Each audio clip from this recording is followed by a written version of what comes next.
Hi there, my name's Amanda and I have a new life in Christ. And sometimes I can struggle with doubt.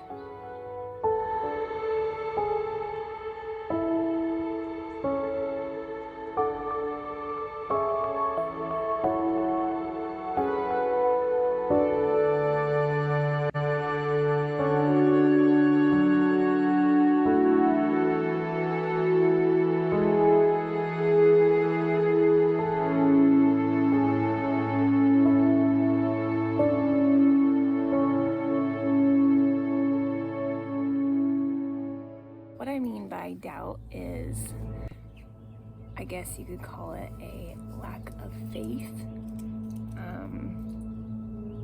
or a uncertainty, a wondering if things are going to turn out well or the way that I hope, or if I'll be okay in something that I'm stepping out into.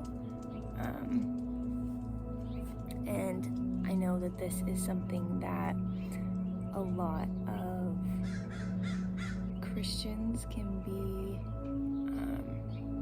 feel a lot of guilt around, like, if I just had more faith, then maybe it would have worked out better, or I would have stepped out sooner or in a different way, or, if I had more faith, then I could have made this happen. And I definitely have been caught in those mindsets before, but sometimes I wonder if maybe that's looking at it from not the most accurate perspective, or not the perspective that Jesus meant for us to look at it. My pastor, phenomenal pastor, one of my pastors anyways, named Larry Osborne, he recently gave a message about faith, and I encourage you to check it out. If you look up North Coast Church on YouTube, you'll be able to listen to it. But anyway, one of the things that really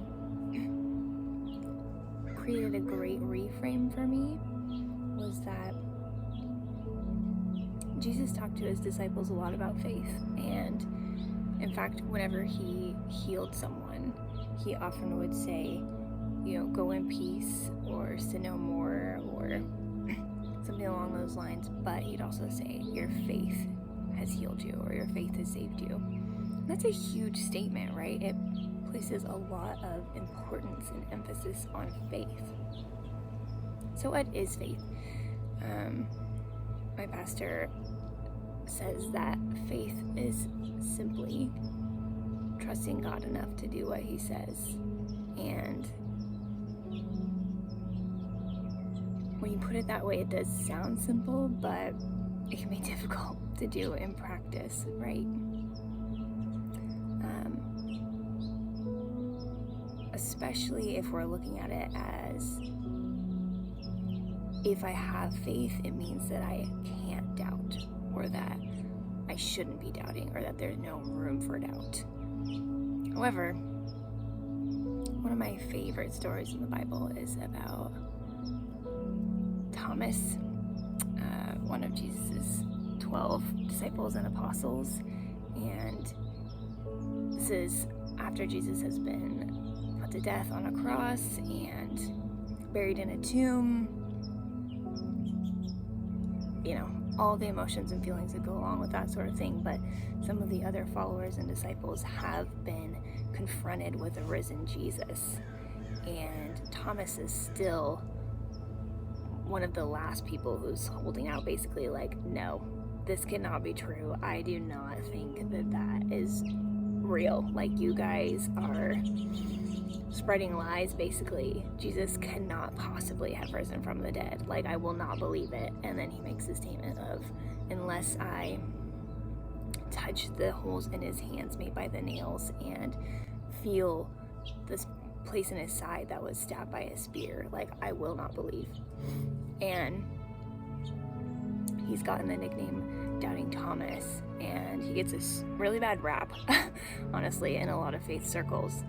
But I really appreciate him because he just straight up says what he's thinking and feeling. He doesn't hide it. He doesn't try to cover it up. He doesn't try to paste over it with some, pretty sounding platitudes of, everything's under control. God works everything for the good, which we know is true. But sometimes in the moment, you're just like, no, I don't really think that. It's really hard for me to believe that right now. So Thomas was just utterly authentic and stated, like,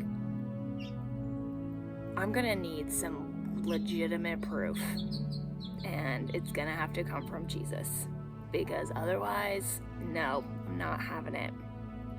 And I felt that way a lot in my life, many times. And the thing I love most about it, though, is that Jesus meets him there. He essentially enters a meeting place with locked doors and no entry point that a person could have just waltzed right in. And he approaches Thomas specifically, and he says, here I am. Like, feel the holes in my hands. Touch the place in my side. Like, it's really me. And the Lord doesn't go into that room, guns blazing, and tell Thomas, how dare you not believe? What's wrong with you? Like, get your act together so that I can actually do what I was meant to do. Or, there's no condemnation, there's no fury. He doesn't come with him to guilt him or make him feel less than for struggling to believe. He meets him right there in the middle of his doubt, and he gives him what he needs in order to still feel like he can follow. And that's the kind of God that I serve. The one that doesn't shame me for my doubts, but he also doesn't leave me in the middle of them.